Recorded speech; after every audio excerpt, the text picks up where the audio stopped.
చిలకమ్మ అమ్మ కొట్టిందా తోటకెళ్ళావా పండు తెచ్చావా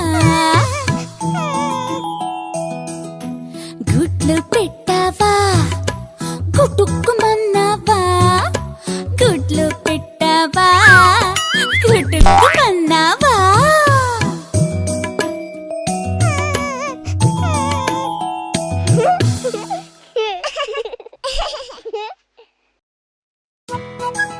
అదిగో చీమ వస్తుంది. ఎక్కడి నుంచి వస్తుందో అడుగుదామా? చిట్టి చీమ ఎక్కడికెళ్ళావు?